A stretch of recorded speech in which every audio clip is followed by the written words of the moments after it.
നമ്മൾ മറ്റുള്ള മനുഷ്യന്മാർക്ക് വേണ്ടി ഒരുപാട് സമയം നമ്മൾ മാറ്റി വെക്കുന്നുണ്ട്. നമ്മളെ കുടുംബത്തിന് വേണ്ടി മാറ്റി വെക്കുന്നുണ്ട്, ഉമ്മാക്കും ഉപ്പാക്കും ഫ്രണ്ട്സിനൊക്കെ വേണ്ടി മാറ്റി വെക്കുന്നുണ്ട്. നമുക്ക് വേണ്ടി നമ്മൾ എത്ര സമയം മാറ്റി വെക്കുന്നു എന്നുള്ളത് വളരെ പ്രധാനപ്പെട്ട ഒരു ചോദ്യമാണ്. അതായത് you are the only place where you have to leave. നിങ്ങൾ ജീവിക്കാനുള്ള, ഞാനും നിങ്ങളും ജീവിക്കാനുള്ള ഏറ്റവും പ്രധാനപ്പെട്ട സ്ഥലം നമ്മളെ വീടല്ല, നമ്മൾ എന്ന് പറയുന്ന സ്ഥലത്താണ്.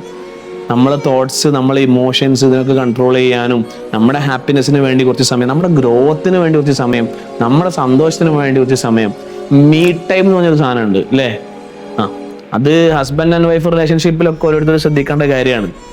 നമ്മൾ രണ്ടുപേരും വളരെ ക്ലോസ് ആയിരിക്കും, ഇഷ്ടത്തോടു കൂടി ജീവിക്കുന്നവരായിരിക്കാം. പക്ഷേ എനിക്ക് എൻ്റേതായിട്ടുള്ള കുറച്ച് സമയം സ്വാഭാവികമായിട്ട്, നിങ്ങൾക്ക് നിങ്ങളുടേതായിട്ടുള്ള ക്വാളിറ്റി ടൈം, ആ ഒരു ക്വാളിറ്റി ടൈമിൽ ഒരു പക്ഷേ വേറൊരാൾ ആരും കടന്നു വരുന്നൊരു പക്ഷെ എന്തായിക്കൊള്ളണമെന്നില്ല, ഇഷ്ടപ്പെടണമെന്നില്ല. ഇപ്പം നമുക്കൊക്കെ ചില സമയത്ത് വെറുതെ അന്തം വിട്ട് നിൽക്കാൻ കുറച്ച് സമയം വേണം. ആ സമയത്ത് വെറുതെ ഇങ്ങനെ വെറുതെ ഹാലിൽ ഇങ്ങനെ ചിന്തിച്ചിരിക്കുക. ആ സമയത്ത് വന്നിട്ട് ഒരാൾ വന്നിട്ട് എന്താണെന്ന് ചോദിക്കുന്നത് നമുക്ക് ഇഷ്ടാവില്ല. അന്തം വിട്ട് നിൽക്കാൻ കുറച്ച് സമയം വേണമെന്നാണ് എൻ്റെ ഒരു കൺസെപ്റ്റ് അല്ലേ?